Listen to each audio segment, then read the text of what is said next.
Mike, I've got to coach a basketball game tonight at 8:45 p.m. That sounds late. This is past my bedtime. Isn't it past the kids' bedtimes too? That sounds late. Half of my household will be in bed. I can promise you that.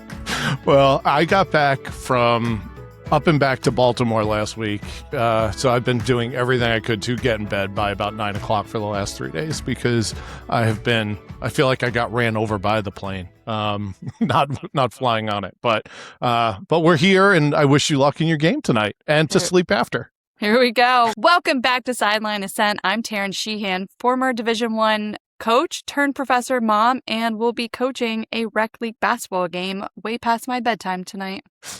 And I'm Mike Marriage, former athletic director, coach, mentor, and someone who believes the people shaping athletes' lives deserve real support too.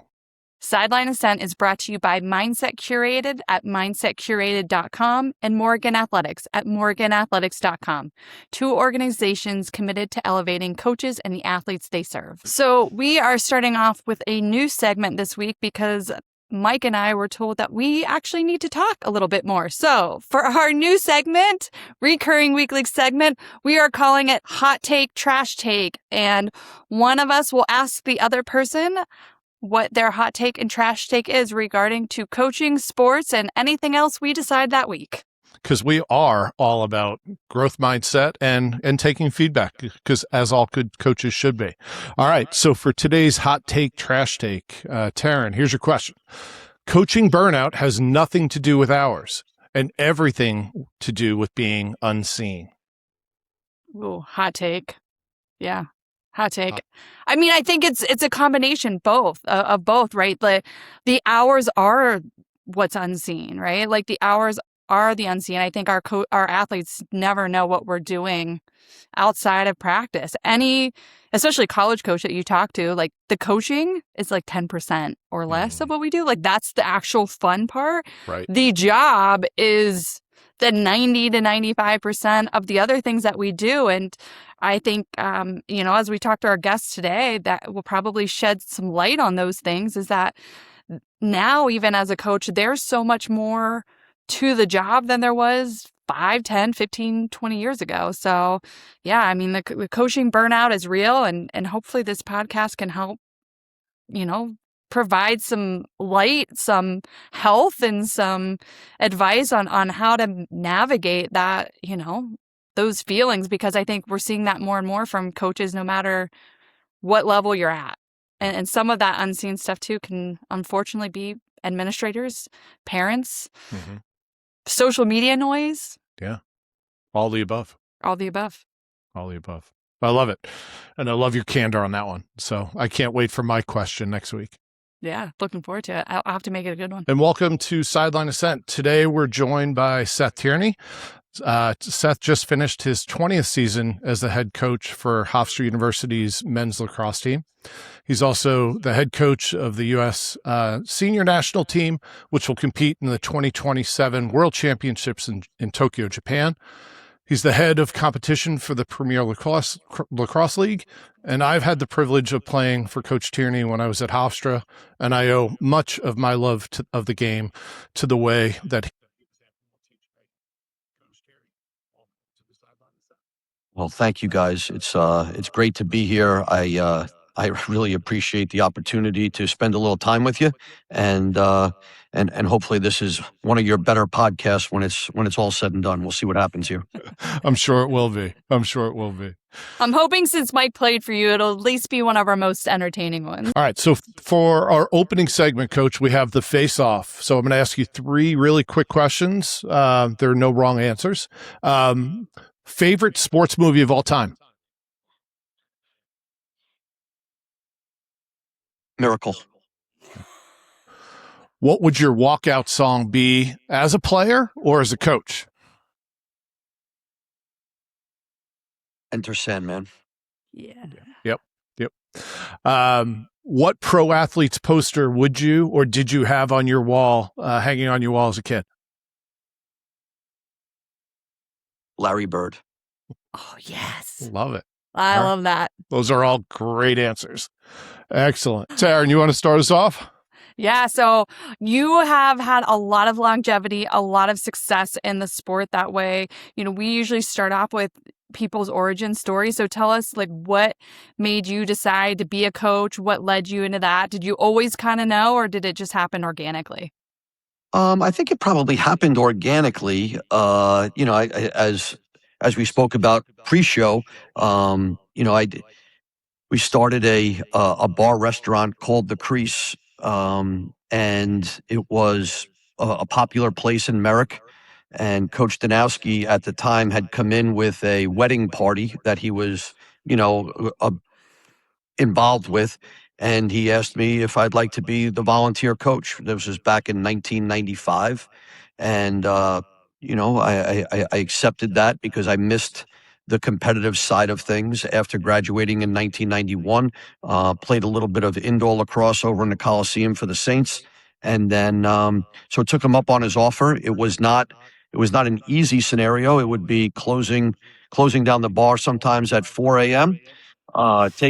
Taking the staff to breakfast, and then getting there by a 6 o'clock practice. But that was the beginning of it, and I had 6 years there before I started or accepted the position at Hopkins, which is my alma mater, and then I came back to Hofstra 6 years later and took over as the head coach, and here we are now, starting year 21. That's amazing.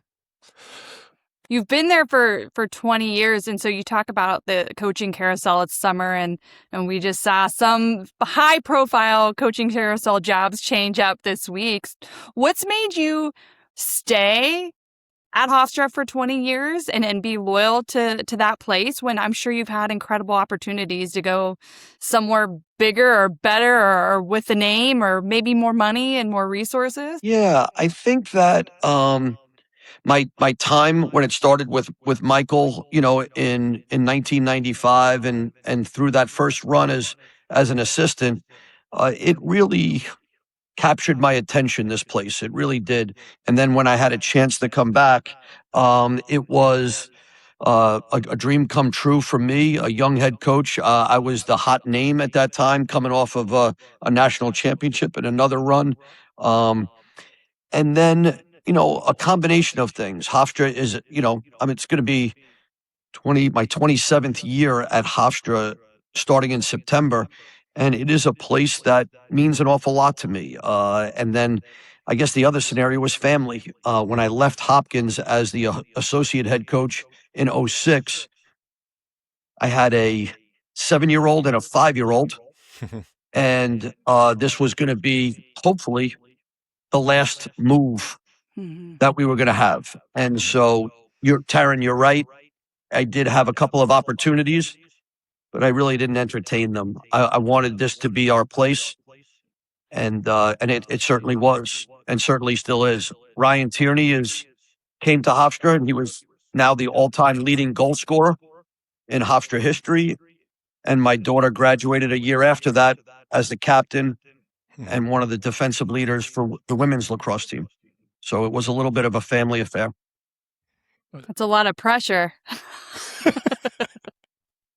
Yeah. Yeah. How explain that to me? I think for years I kind of avoided wanting to coach my own kids. I mean, how did you navigate, dad's the head coach. He's very identifiable in the sport, but foster that love for your own kids where they were able to get to the top and hopefully enjoy it. And I think that's the hardest thing as a coach. You want kids to leave the sport with the same love of it, whether they want to keep playing or they just want to be a fan or coach their own kids later in life.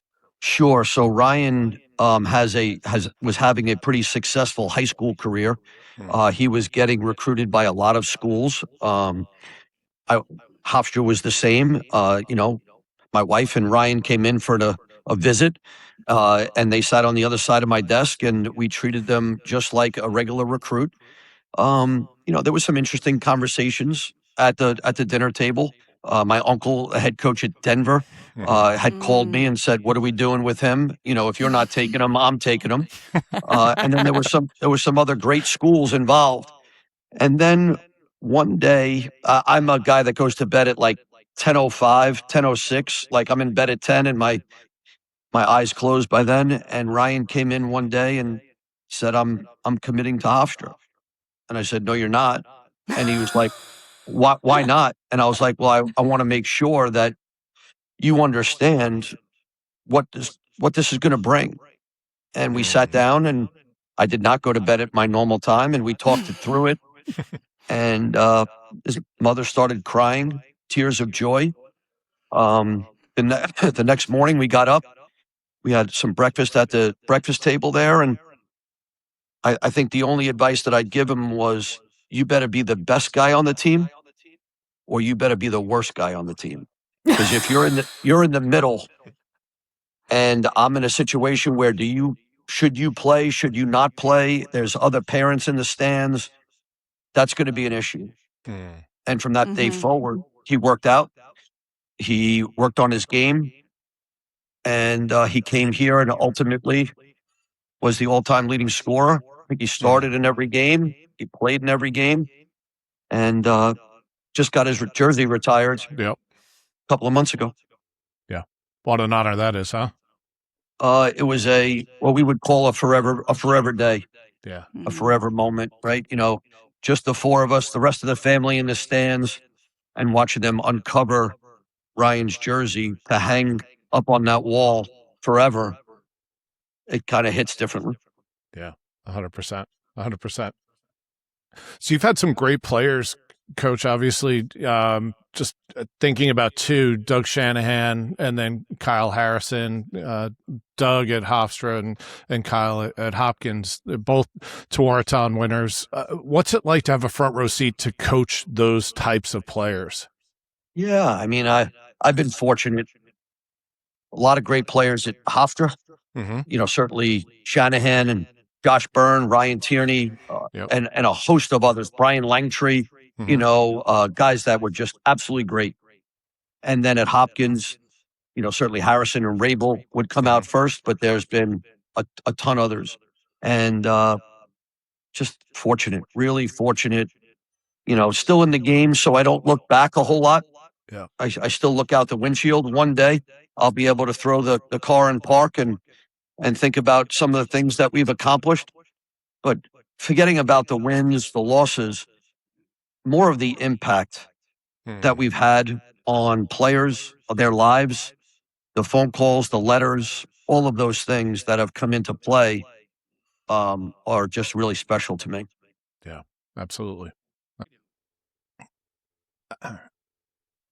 Coach, your teams consistently win on the field and they win academic awards. So in thinking about culture and making it real, could you talk to us a little bit about how you shape expectations for your players in the locker room before the season, during the season, all the above?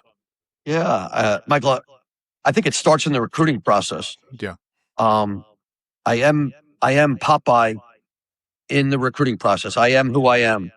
And I let them know who I am, that I am going to yell, scream, reverse motivate by, maybe telling them something that's not true, or, trying to get them to respond. And before we go on the campus tour, if this is not for you, then let's save each other a lot of time here and let's just move on. And then on the first day, it becomes crystal clear when we go through our core ethos scenarios and what is non-negotiable. And, being a good person, being a hard worker, being a caring teammate, and being an overachiever in every aspect of your life is going to be expected. And you need to know that, right? We're not going to win every game. I don't like the amount of wins we had last year, and we're in the world of fixing that right now. But we did have a cumulative GPA of a 3.75 with 50 guys on the team. Wow. It may rank as number one in Division I lacrosse. I don't know all the numbers yet, but it is a sign of our culture and trying to be overachievers in everything we do. Yep. Awesome. Thank you, Coach. How do you identify that in the recruiting process? I think that's easier said than done. It's you've had some great players, and I always say great players make coaches look really good, but there is this, we're always forecasting as coaches. We see a kid when they're young, 16, 17, 18, and there's the hope of what we think they can do physically, but it's also how do you identify that mental component where kids are going to come in and handle those non-negotiables, handle your coaching style, handle the academic pressure, but also be at the highest level athletically. Yeah, awesome question. It takes a little bit of due diligence, speaking to club coaches, high school coaches, teachers, maybe other connections that I may have or my staff may have. Maybe it's going to a pizza place or a guy where he gets his hair cut. Like, I don't know what it is. Everything's a little bit, case by case, but we will do our due diligence. And if we can just get a great piece of clay, then I think we'll be able to mold it, right? We're never going to hit it out of the park and just this is where it is. And then I believe that, them walking into the locker room, our guys will do a lot of the molding as well. When I'm not down there. So if your locker room is tight and they have belief and they believe in the program, then they're going to put a lot of things to rest as the freshmen come in or a transfer comes in going, we just don't do that here, or this is how we do it here, and start rowing in the right direction because that's who's in the boat. And it's a very forgiving locker room, and it's a very understanding and teaching locker room. But certainly, guys will come upstairs and say, hey, we got a problem with a guy, and then we'll address it right away, just because we got to have everybody rowing in the same direction. Yeah, that's such an undervalued thing when you are able to establish that culture for a number of years. You still have to maintain it, but it's something that I think you're missing when people are leaving after 3 or 4 or 5 years. It's the ability to create a culture where it starts from the top on down, and then the seniors can continually mold the kid coming in. I think that's so helpful that, yes, you're going to have good years, you're going to have down years, but it's what helps keep that standard. The standard is the standard, is the saying. It helps keep that standard consistent. Yeah, throughout. I mean, Tara, we have a big brother program on our team. So every freshman or transfer, regardless of the year of the transfer, will get a big brother on the team, and their lockers will be next to each other from day one. And that big brother is basically the seeing eye dog for the freshman or the transfer until they can do it themselves. And hopefully the big brother will teach the younger one to be a big brother in years to come. They'll be in the same workout group. They'll be next to each other. They'll be roommates on the road, and they'll develop a relationship. And the picking of the big brothers is really important. And then we have a big brother program with our alumni where every player will get a different alum each year in their area of study so that they could be connected to our alumni network, a different alum every year. And so their address book or connections will be 4x by the time they leave on interview skills, internships, resume writing, whatever it may be. And that continues to build Hofstra's culture because it connects the alums back to the program. It connects the team to the alumni network, and they kind of all work together. I love that. Yeah. Yep. Coach, in your time at Hofstra, recruiting's changed. I talk a lot about it with the students that I coach now in high school because they ask me, and I'm like, well, it's changed a lot since I've been out of the game, and it's changed a lot since I started coaching about 12 years ago. So can you talk a little bit about sort of the landscape that's ever evolving within recruiting, the college landscape of recruiting, and how that is evolving? Yeah, I mean, it is evolving. The recruiting 20 years ago to 10 years ago to 5 years ago to today is like, 3 or 4 changes right there. So there's more teams playing lacrosse. There's more kids playing lacrosse to pick from. And we got to go out and find Hofstra guys. That's just the way it is. That hasn't changed. right? You still got to find Hofstra guys. And the culture, as we grow, the culture will grow, but the things that we look for are similar. It's just we might have to look a little bit deeper. And as we know, the price tag of higher education has gone up. The term NIL has become pretty prominent, and then the transfer portal. And I think that if you guys open up your phone, it's going to change again with this 5-and-5 rule. Right. Yep. So it's you got to be nimble, right? You're almost on a lazy river ride. You're going to bounce off the walls a little bit, but you got to keep moving down the river here. So in regards to NIL, it's real. Yep. I didn't want to get into it, to be honest with everybody. When you grow up in my era, scholarship money or an opportunity to play on a Division I team was plenty good. You didn't need to be paid. I do know the times have changed.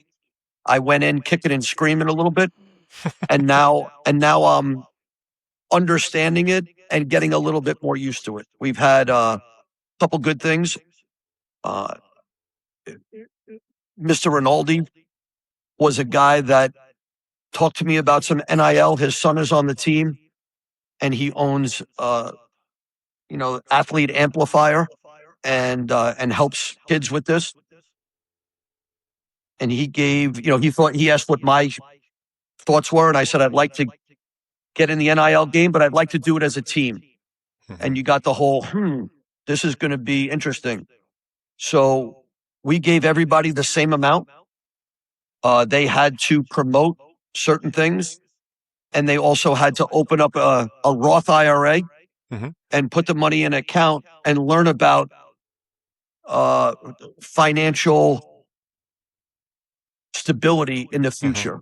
And we drew up on a whiteboard, instead of X's and O's, we drew up, if you put this amount of money each year on top of this money, then this is where you'll be at the end of 5 years, 10 years, and then certainly your retirement age. And when we got to multiple commas, we caught the player's attention. Like, would you like $1 million or more? Well, this is what this program is doing for you. Yeah. We're not just talking about doing things for you on the field or while you're here. We're trying to help your future. Yeah. So we remain to do that. We did it again last year. That's 2 years in a row. And then Mr. Rinaldi, Mr. Metzger, a couple other alums, Mr. Peratini, Mr. Wojcik, a few others, have started a little bit of an account that we could possibly be helpful.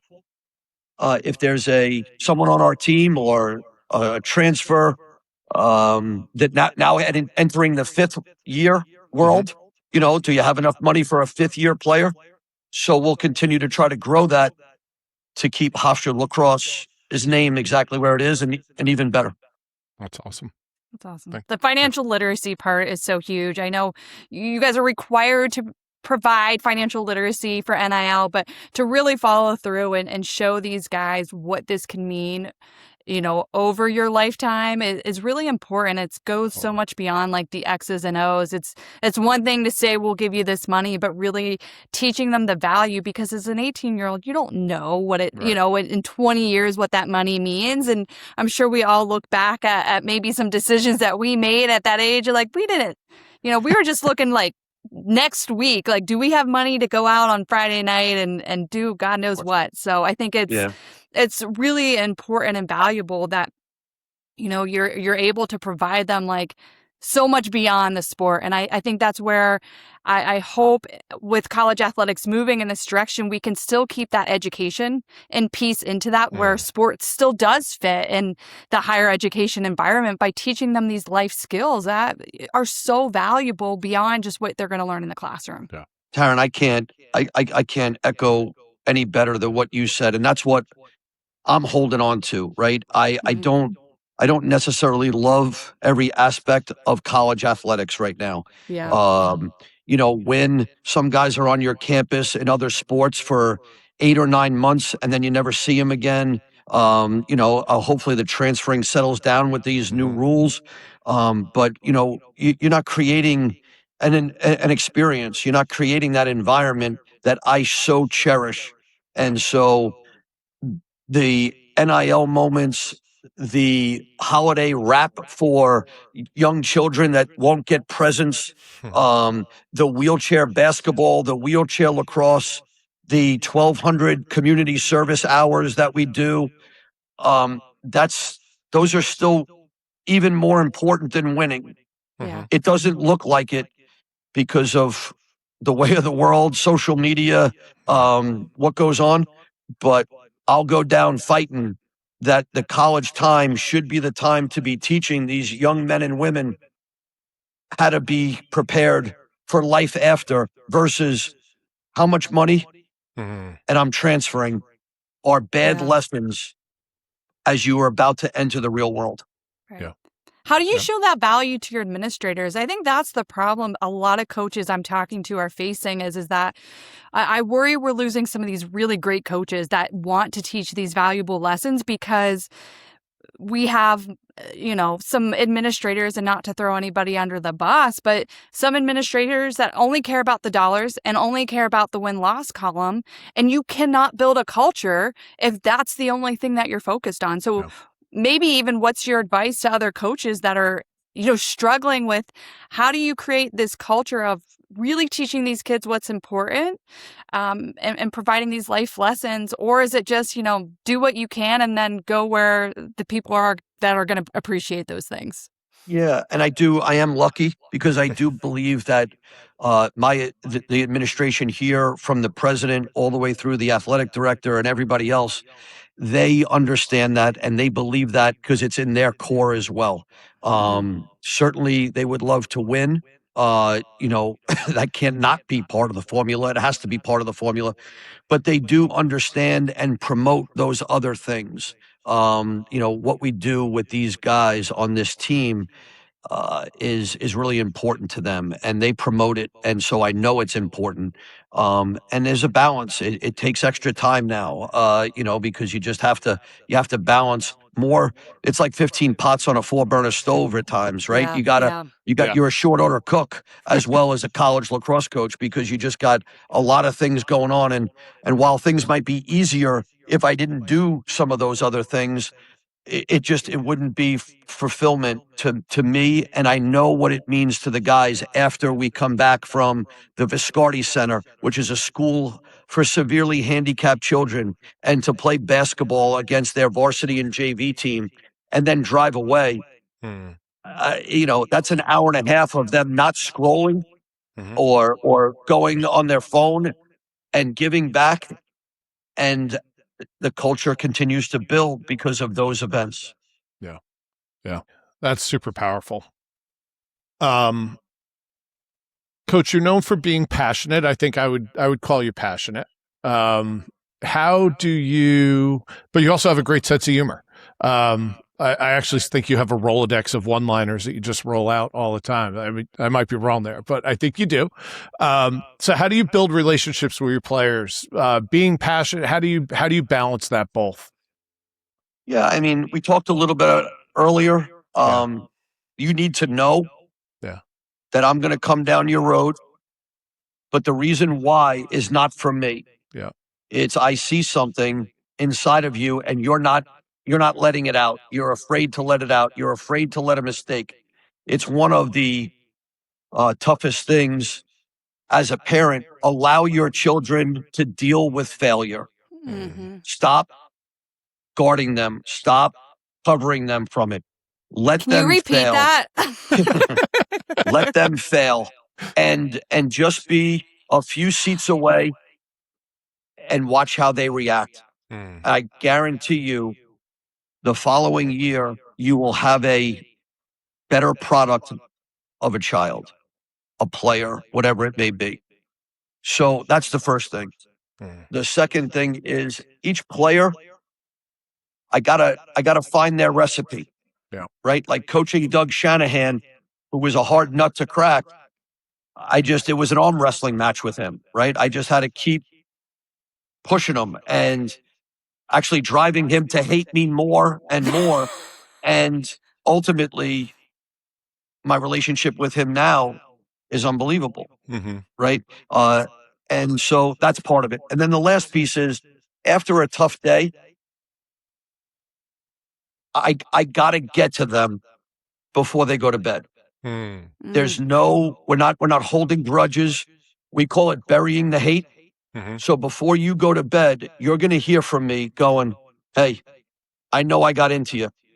I know I got into you in front of your teammates. Take whatever you want out of it, but just understand you're going to be better tomorrow. And I love you. Yep. And if tomorrow is another bad day, then we'll be on the phone 24 hours from now. If tomorrow's another good day, you won't be hearing from me as much, because we've got to build the parts so that the whole gets better. Yeah. It takes an incredible amount of EQ to be able to crack that nut, as you said, and develop those relationships. But it's so essential. They need to know that you care. They need to know that you're there, and that you're looking out for them and for their development. How different is it coaching the U.S. national team? You've been on the staff now for a few cycles, maybe 2 or 3, and now you're the head coach. How different is it coaching the professionals that are on the U.S. national team compared to a college program? Yeah, probably late in 2014, early in 2015 was the first time that I got notified I was going to be the assistant coach. Yeah. And now, 11 years later, going to be 12 shortly. Ending up as the head coach, very rewarding. It is a different approach with professionals. The game has changed with the PLL now, and how you handle it. There's some college guys may make the team. Their motivation is probably a little bit different than a college athlete, but their motivation also is similar, as this is a dream for them. Everybody would like to wear red, white, and blue and those letters on your chest. Yeah. And they'll do anything and everything, and they want to be coached. It's not like, they show up and go, hey, this is what I do. It's, coach, what can I do? What can I do for you? What can we do together? Because a lot of these guys, it's just one shot. With it being a 4-year cycle, it's 1-year shot. And fortunate to win 2 gold medals, one in Israel in 2018 and one in 2023 in San Diego.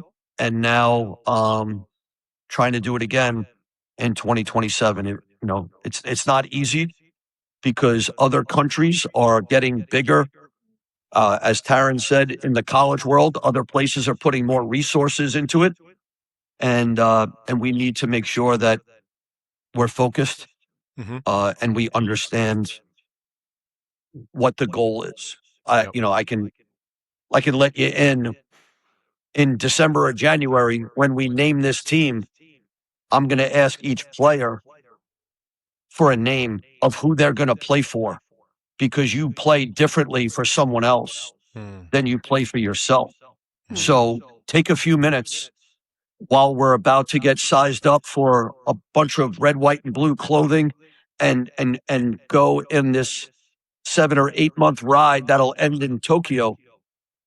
But I need a name. Is it someone that passed away? Is it someone that's with us? Is it your family? Is it a child? Is it, a parent? But we need to remind them throughout this cycle why you're doing it and who you're doing it for. Awesome. I think that's really special to find guys that can also take that and embrace it. Some people crumble under that type of stress or pressure, right? When you put that USA jersey on, and even just getting the opportunity as a coach to be on the USA under, in the NACYAC under 23 team, there is something special about putting that uniform on and knowing that you are representing something so much bigger than yourself. I think it's on a different level than you are as a college athlete. And so to play for your country to play for someone you care about? Like, what do you think the athletes that are able to do that at the highest level, what do they have that allow them to play their best in the shining lights versus the guys that really struggle? You know, it can either paralyze you or galvanize you is the phrase we always use. Yeah, I mean, listen, I'm thankful to be part of the PLL. I'm thankful to see a lot of PLL games and see how guys react in tough moments. And you're 100% right. I don't know what's going to happen in the 2027 games, but I know there's going to be adversity. I know there'll be injuries. I know that there'll be close games. I know there'll be bad calls. I know we'll have not great moments. And who are those guys and girls that can persevere through that get stronger when the wind is in your face? And that's our job as a staff to find those guys, to know that they're even keel all the way through, and the last minute is just as important as the first minute, and vice versa. And we'll see. You know, it's not an easy process. Certainly in this country, there is several people that could be in one of those 22 jerseys, right? Maybe 80 to 100 to pick from, maybe even more. But in the end, we're going to have to name 22 to get on a plane to head over there. And, you know, as Coach Danowski had mentioned, no regrets. Don't take a name because of a popularity scenario. Make sure you take the guys that really impact you and that will be there for you and learn and react to you.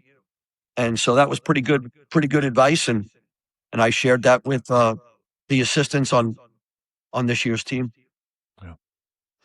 Coach, you mentioned adversity. You know, in your career, you've had obviously great seasons. You've had some tough seasons. You've had COVID seasons and rebuilding. What's the most useful thing adversity has taught you, and what lesson was that? Yeah. I mean, I just think you got to be able to listen to yourself. And while we're teaching these 50 young men that are downstairs to get up after you get knocked down, I got to get a mirror in front of me. And sometimes you got to talk to yourself a little bit or listen to yourself, right? Why is this advice good for others and not for you? And I've had tough seasons. Yeah. Everybody does, right? It's just the way it is. How are we going to react? We're coming off a tough season right now. We've had, you know, a couple of issues last year and the field and 1-goal games and injuries. And, you know, it's getting harder and harder as, you know, referring back to what Taryn said earlier, you know, there are no easy games. There's none of that. There's no rolling the ball out anymore.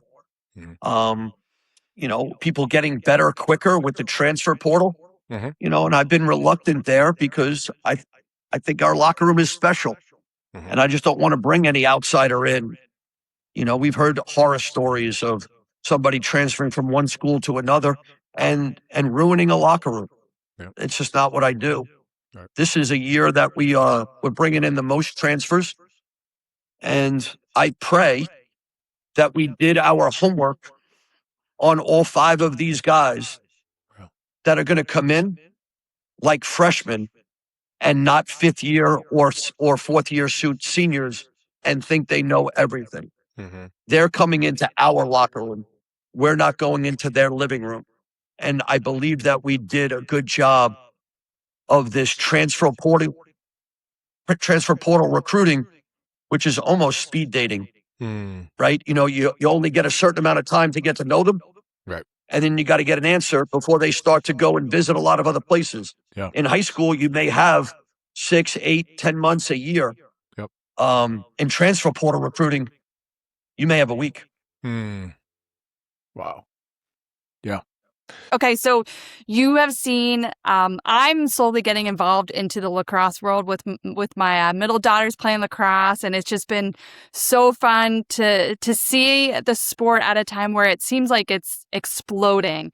You know, the men have an established pro league now, but we're also seeing the explosion of the women's pro lacrosse league as well. What like just overall impressions. I mean, it's got to be pretty cool for you to have seen that transformation, to see what really feels like a huge upswing in the sport for both genders. Like, what hot take, trash takes, overall views of what it's like to be a lacrosse coach in the moment right now?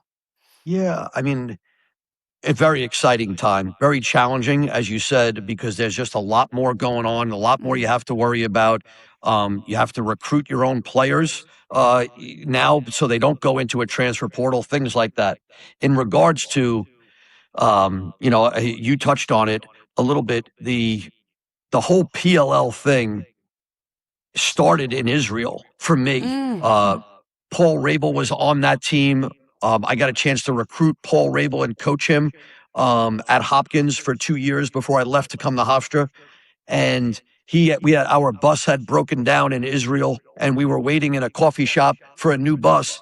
And he had pulled me aside, and we had sat down. And he said, "Hey, I'm thinking about starting a lacrosse league." And I was like, "Are you nuts? Like, what? We already have one in the MLL."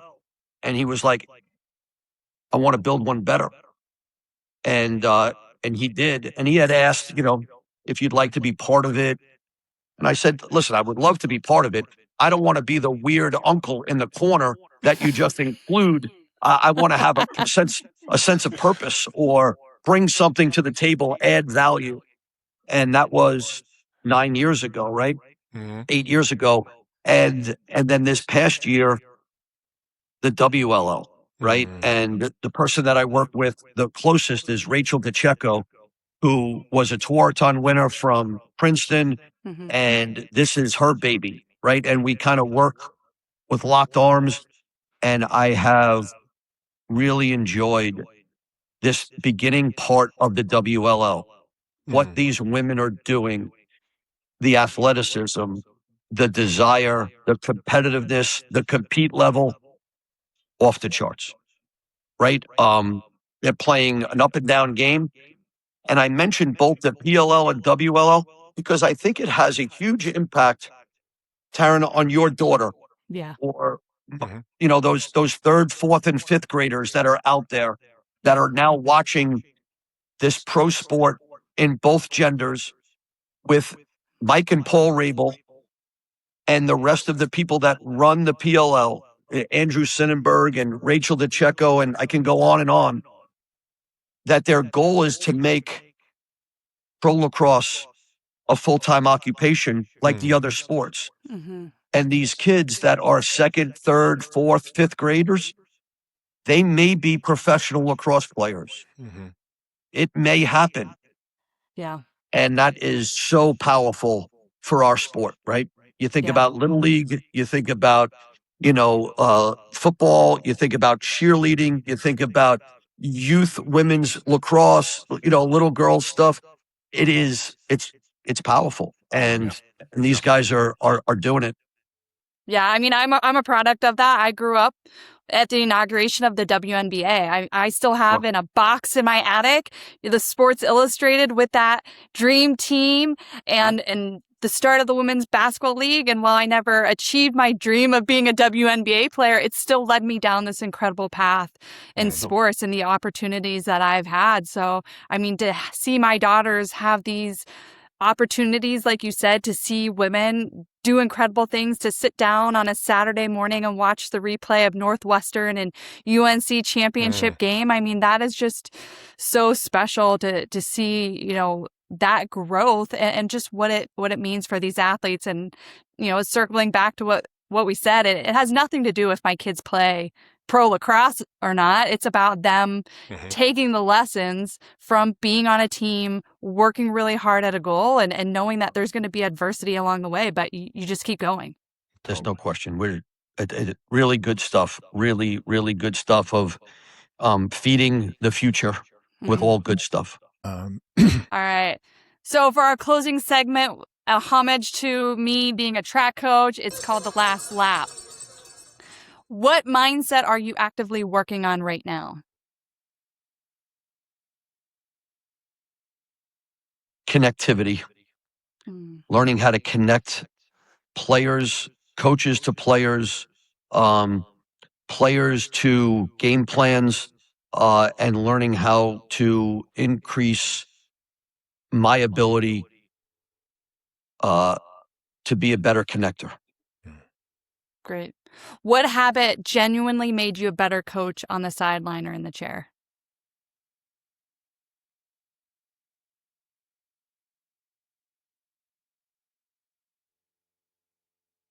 I don't know if it's a habit. I just have a competition problem. I do. And, so it's just, that has always driven me. So desire, the ability to be nimble, finding a way to get to the finish line, maybe not always taking the direct path. I don't know if it's necessarily a habit, so I feel weird not answering your question and just taking it and rolling it my way. Wow. But the desire to succeed and succeed has different end lines. Love it. Mm-hmm. What advice would you give a first-year coach that nobody gave you?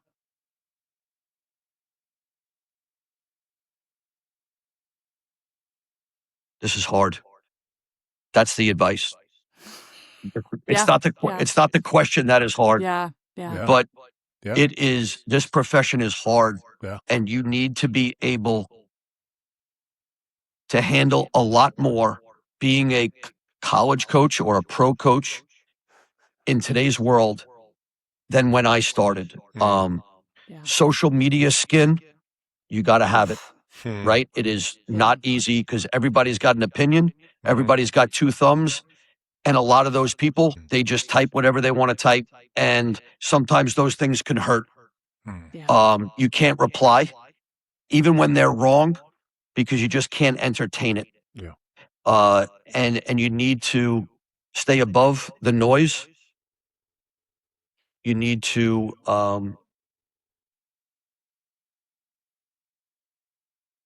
be tough. Yeah. To get through some of this stuff.